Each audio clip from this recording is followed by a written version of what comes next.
vous avez suivi récemment à l'Assemblée nationale votre mère, l'ancienne présidente du parti, aujourd'hui présidente honoraire, si on peut dire, faire des déclarations en ce qui concerne certains propos qu'aurait tenu le chef de l'État. Vous étiez là quand ça s'est dit? Comment ça s'est dit? Qu'est-ce qui s'est passé?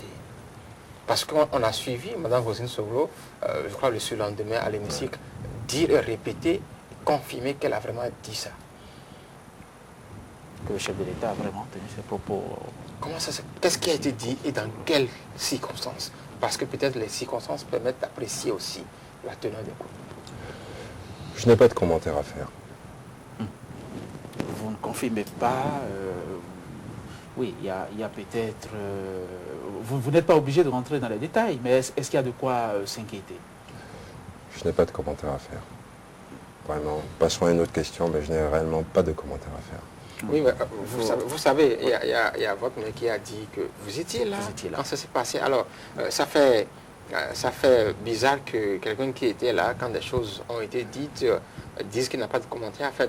Même si vous n'allez pas dans les détails, mais dites-nous au moins qu'il y a eu une séance de ce genre-là, parce que on veut bien croire votre mère lorsqu'elle dit ça, et on veut bien savoir aussi que c'est vrai que cette rencontre a été tenue et que des choses ont été dites à cette occasion. Non, mais je vous comprends tout à fait, chers amis, mais là-dessus, je n'ai aucun commentaire à faire.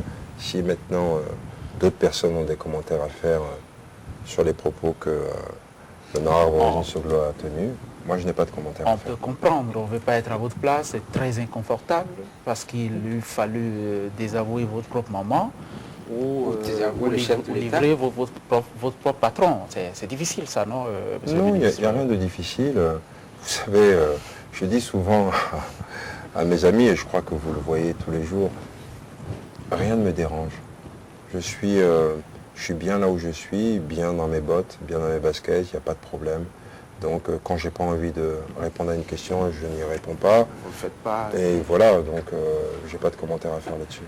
D'accord, mais oui, Brice, allez-y. Oui, je crois que, bon, vous ne voulez pas parler on comprend peut-être que ça vous gêne parce que vous êtes dans une position où vous n'avez pas envie de désavouer votre mère, vous n'avez pas non plus envie de désavouer votre patron et que vous êtes pris entre deux feux, assis entre deux chaises. C'est difficile pour un homme de votre rang qui revendique toujours son appartenance à un gouvernement qui vient d'être exclu d'un parti qui estime qu'il reste renaissant. C'est pas facile comme situation à gérer.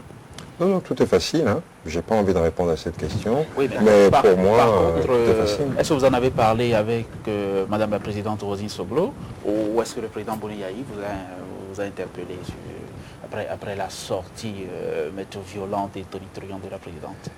C'est pour ça que j'adore les journalistes de Canal 3. Vous avez une intelligence au-dessus de la moyenne, mais comme je dis, et je le redis, aucun commentaire. Vous répondrez. Bon, regardez ce que nous avons passé.